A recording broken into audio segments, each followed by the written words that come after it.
दोस्तों, आज की कहानी है पत्नी का तिरस्कार। अभय राज ने चाय का एक घूंट पीते ही कप बड़ी जोर से जमीन पर पटक दिया। उसकी पत्नी सोना सामने खड़ी पूरी तरह से घबरा गई थी। अभय राज ने कहा कि तुम्हें चाय तक बनानी नहीं आती, इतनी चीनी डालते हैं चाय में। मेरी किस्मत ही खराब थी, मुझे अनपढ़ अंगूठा छाप पत्नी मिल गई। अभयराज की शादी को 2 साल बीत गया था। सोना अभयराज की माँ की सुदूर की रिश्तेदार की बेटी थी। दूसरे शहर से ब्याह कर लाए थे। हालांकि अभयराज उससे शादी करना नहीं चाहता था, लेकिन अभयराज की माँ की जिद थी कि शक्ल सूरत की अच्छी थी, लेकिन अभयराज को हमेशा पढ़ी लिखी लड़कियां ही भाती थी जो अभयराज के माहौल में एडजस्ट हो सके। बहुत ही शानदार कंपनी में जॉब करता था। अभयराज का उठना बैठना भी ऐसे लोगों में था।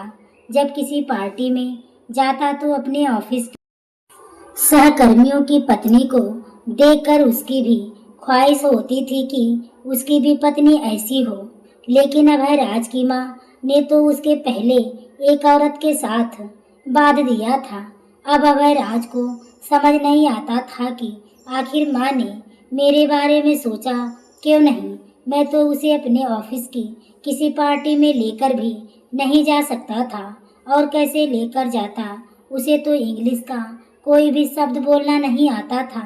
अभयराज की माँ कहती थी कि तुम्हारे लिए तो मैं हीरा पसंद किया था, पर मैं नहीं जानती थी कि तुम इतनी इसकी कदर नहीं करोगे। अभयराज अपनी माँ का मजाक उड़ाने लगता कि हीरा ऐसा होता है क्या, अंगूठा छाप। उसके अनपढ़ होने का ताना देता रहता था, लेकिन उसने कभी भी पलटकर अभयराज को जवाब नहीं दिया था। बस सर झुकाए किसी मुजरिम की तरह अभयराज के सामने खड़ी रहती थी, कुछ नहीं कहती थी। अभयराज को वह कभी भी एक आंख नहीं भाती थी। ना उसका पहनना ओढ़ना उसे पसंद था, परंतु सोना बहुत ही अच्छा खाना बनाती थी। जब से उसे यह पता चला था कि अभयराज को आलू के पराठे बहुत पसंद हैं, वह हफ्ते में एक बार जरूर बनाती थी। और जब भी अभयराज ऑफिस के लिए निकलने लगता तो वह टिफिन रेडी कर देती थी। एक बार वह कपड़े प्रेस कर रही थी। अभयराज की फेवरेट ड्रेस उससे जल गई। यह देखकर वह बहुत ज़्यादा परेशान थी, लेकिन जब अभयराज अपनी ड्रेस जली हुई देखा तो इतना उसे गुस्सा आया कि उसने 2 थप्पड़ उसके गाल पर जड़ दिए। अभयराज की माँ फौरन अपने कमरे से बाहर आई और कहने लगी, यह क्या कर रहे हो, क्या तुम जानवर हो। अभयराज ने कहा, माँ इससे क्या कह दीजिए कि यहाँ से दफा हो जाए मेरे सामने से, वरना मैं इसका हुलिया बिगाड़ कर रख दूंगा। उसके दोनों गालों पर अभयराज की उंगलियों के छाप पड़ चुकी थी।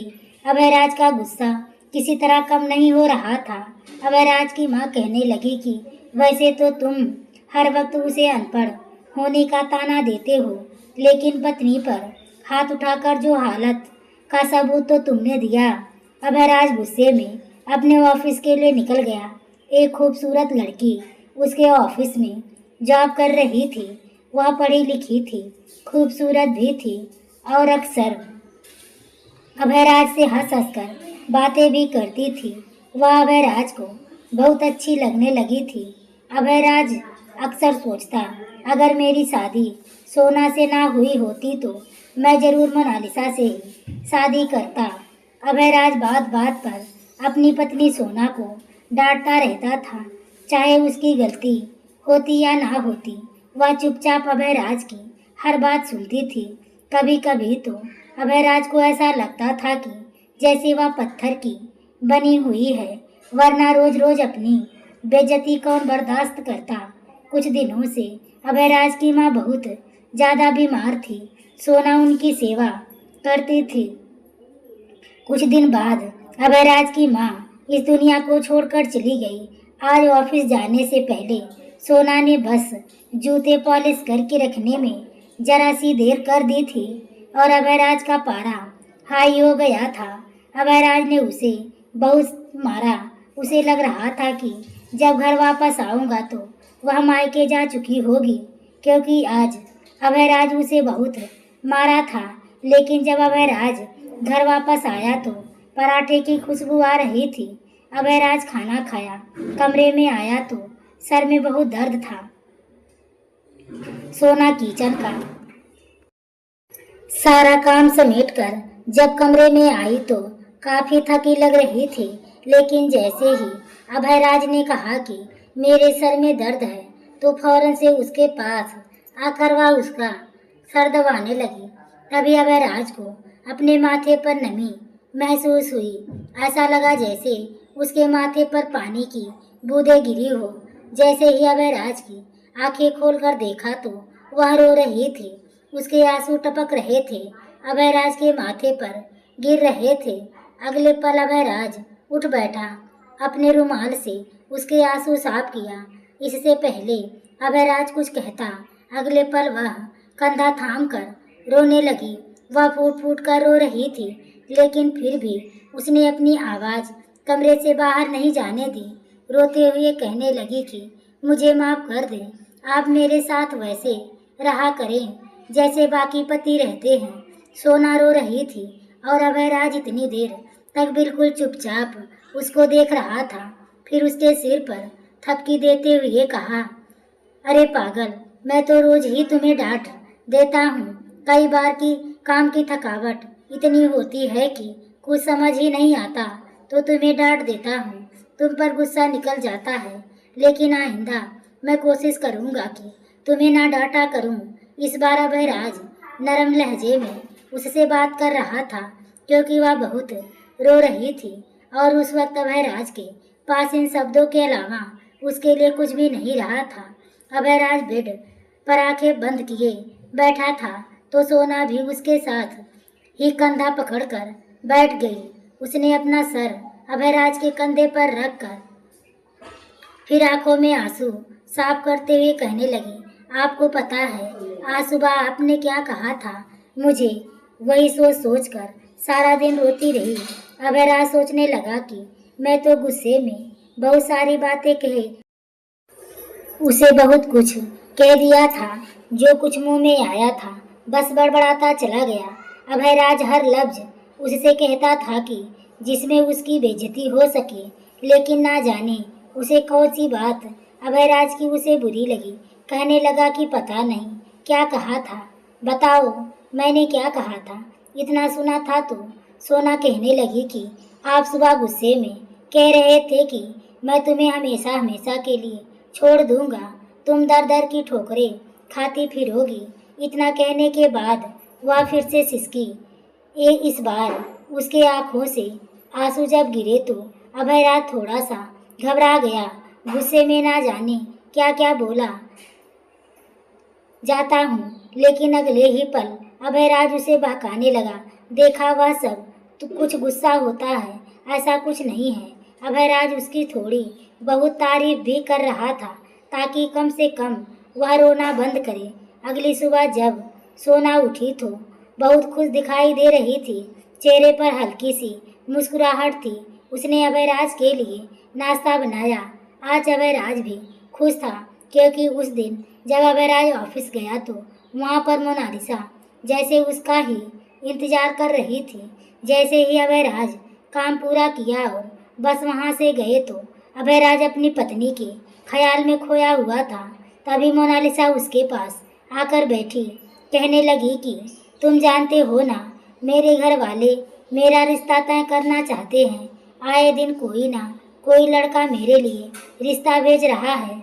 अब तुम बताओ मैं क्या करूं? तुम मुझे लेकर सीरियस भी हो या सिर्फ टाइम पास कर रहे हो? अभयराज मोनालिसा की बातें सुनी तो अगले ही पल अभयराज कल्पना में खो चुका था। जैसे ही उसकी तंद्रा भंग हुई, अभयराज कहने लगा कि कैसी बात कर रही हो? मैं बिल्कुल सीरियस हूँ। तुम जैसी लड़की के साथ ही तो मैं अपनी ज़िंदगी गुजारना चाहता हूँ। इतना सुना था कि वह कहने लगी तो आखिर कब तक मैं अपने माँ बाप को बहकावे में रखूंगी। अभयराज मोनालिसा को यकीन दिलाया कि तुम बस हम बहुत जल्द दोनों शादी कर लेंगे। मुझे सोना का तो कोई डर नहीं था। अरे जिस उसकी फिक्र ही किसकी थी। सिर्फ अपनी माँ की वजह से मैं आज तक मोनालिसा से शादी कर पाया था। जब अभयराज मोनालिसा को इस बारे में बताया कि मेरी माँ का निधन हो चुका है, मोनालिसा को अफसोस करने के बजाय अभयराज से कहने लगी कि अच्छा ही समझो, हमारे बीच एक कांटा था, वो भी भगवान को प्यारा हो गया। देख लो, भगवान भी चाहता है कि हम दोनों एक हो जाएं, तभी हमारे रास्ते में आने वाले सभी कांटे खुद ही हटा रहे हैं। मोनालिसा अभयराज से किस तरह की बातें कर रही थी और अभयराज बस चुप हो चुका था। अब तो अभयराज नाम हाँ शादी कर लेते हैं, लेकिन उसके घर वाले भी नहीं मान रहे थे। उनका कहना था कि हम पहले से शादीशुदा आदमी के साथ तुम्हारी शादी नहीं करेंगे। मोनालिसा कहने लगी कि मैं तुमसे तभी कोर्ट मैरिज करूंगी जब तुम अपनी पहली पत्नी को तलाक दे दोगे। अभयराज फौरन हामी भर लिया। उससे दिन जैसे ही अभयराज घर में दाखिल हुआ तो घर में उसे पकौड़े की खुशबू आ रही थी। अभयराज अपने कमरे में गया। अभयराज को तो सर पर सिर्फ मोनालिसा ही सवार थी। अभयराज कमरे में ही था जब वहाँ पर सोना आई। उसने एक हाथ में प्लेट में पकौड़े पकड़ रखे थे और दूसरे में चाय का कप उठा रखा था, लेकिन अभयराज उसे अगले ही पल अपने पास बिठाया और उसके हाथ में तलाक के कागज थमाते हुए उसने उससे बोला कि सिर्फ और सिर्फ माँ की वजह से मैंने यह रिश्ता बनाया था, लेकिन अब मेरी माँ मर चुकी है। अब मेरा और तुम्हारा गुजारा होना मुश्किल है। देखो, अगर मैं तुम्हारा दिल दुखाया हो तो, तुम्हें परेशान किया हो तो मुझे माफ़ कर देना। अभयराज उसके बाद सिर्फ उससे इतना ही कह पाया कि अपने भाई को कॉल करके बुला लो, मैं जा रहा हूँ। अभयराज वापस पलटकर नहीं देखा कि सोना किस हालत में खड़ी है, क्या कहना चाहती है। अभयराज उसे उसी हाल में छोड़कर वहाँ से चला गया था। मोनालिसा उसका इंतजार कर रही थी। मोनालिसा बहुत खुश थी। हमने एक साथ अपनी ज़िंदगी गुजारने के कई ख्वाब देख रखे थे। 2 दिन बाद जब अभयराज वापस अपने घर आया तो सब कुछ वैसे का वैसा ही था।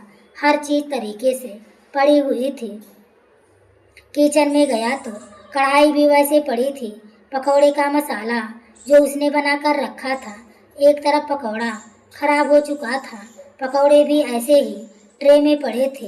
अपने कमरे में आया तो हर चीज़ जैसे तैसे पड़ी थी, लेकिन यहाँ पर सोना नहीं थी। शायद वह मायके जा चुकी थी। बेड पर देखा, एक रिपोर्ट पड़ी हुई थी। जब अभयराज जाकर उस रिपोर्ट को खोला तो जैसे उसके जिस्म में करंट दौड़ चुका था, क्योंकि उसे रिपोर्ट में लिखा था कि सोना प्रेग्नेंट है। बहरहाल वह मोनालिसा के साथ खुश था, क्योंकि वह खूबसूरत थी, जवान थी और बलाओं की हसीन भी थी, जो भी करती थी। और वह दोनों एक ही कंपनी में जॉब करते थे। दोनों कोर्ट मैरिज कर लिया। अब मोनालिसा अभयराज की पत्नी बनकर उसके घर आ गई। दोनों अपने अपने काम में व्यस्त हैं। जो चीज़ सोना करती थी, समय पर खाना, समय पर कपड़ा धोना, समय से सब कुछ तैयार करना, घर की साफ सफाई करना, नात रिश्तेदार सबका ख्याल रखना, यह सारे गुण मोनालिसा से कोसों दूर थे। अब अभयराज 4-5 दिन तक एक सूट पहने रहता था। कोई उसे यह कहने वाला नहीं था कि यह सूट बदल लो, गंदा हो गया, प्रेस करके रखे हैं, पहन लो। पहले तो जो मनपसंद खाना बनता था वह अब बंद हो चुका था। अब मोनालिसा पहले जैसी खूबसूरत नहीं लगती थी, क्योंकि अभयराज सोने की आदत हो चुकी थी। मोनालिसा से तो अभयराज तेज आवाज़ में बात भी नहीं कर सकता था, डांटना तो बहुत दूर की बात। अभयराज आज जिंदगी अजीब उलझन में गिरती चली जा रही थी। अब अभयराज को सोना की बहुत याद आती थी। काश मैं उसके साथ वह सब कुछ ना करता। लगभग 5 साल बाद एक दिन रोड पर अभयराज अचानक सोना से मिला। उसे देखकर अभयराज खुद को रोक नहीं पाया था। उसके साथ एक छोटी सी लड़की भी थी जो बिल्कुल अभयराज से मिल रही थी। अभयराज उसे देखकर तड़प गया। अभयराज उससे पूछा कि यह मेरी बेटी है ना? उसने कहा, जी हाँ, यह आपकी ही बेटी है। मैंने उसे बहुत प्यार से पाला है। फिर सोना कहने लगी, हमारी बेटी यहीं पढ़ती है और मैं यहाँ पर जॉब कर रही हूँ। अभयराज हिम्मत करके दूसरी शादी के बारे में पूछा। सोना कहने लगी, मैंने दूसरी शादी नहीं की, पास के ही किराए के मकान में अकेली रहती हूँ। अभयराज हाथ जोड़कर सोना से कहने लगा, मुझे अपनी गलती का बहुत पछतावा है। मैंने तुम्हें छोड़कर बहुत बड़ी गलती कर दी। मैंने तुम्हारी सूरत देखी, सीरत नहीं देखी। हो सके तो मुझे माफ़ कर दो और प्लीज़ मेरे साथ चलो। सोना बोली, अब बहुत देर हो चुकी है, यहाँ हमारी पहली और आखिरी मुलाकात है। इतना कहकर वह हमेशा के लिए उसे छोड़कर अपनी बेटी को लेकर चली गई। अभयराज अपना सा मुँह लिए वहीं खड़ा रह गया। शायद अभयराज की यही सज़ा थी। तो दोस्तों, आपको यह कहानी कैसी लगी? कहानी अच्छी लगी हो तो वीडियो को लाइक, शेयर, सब्सक्राइब करें। आगे के नोटिफिकेशन के लिए बेल आइकन को ज़रूर प्रेस करें। पूरी कहानी को सुनने के लिए आपको तहे दिल से धन्यवाद।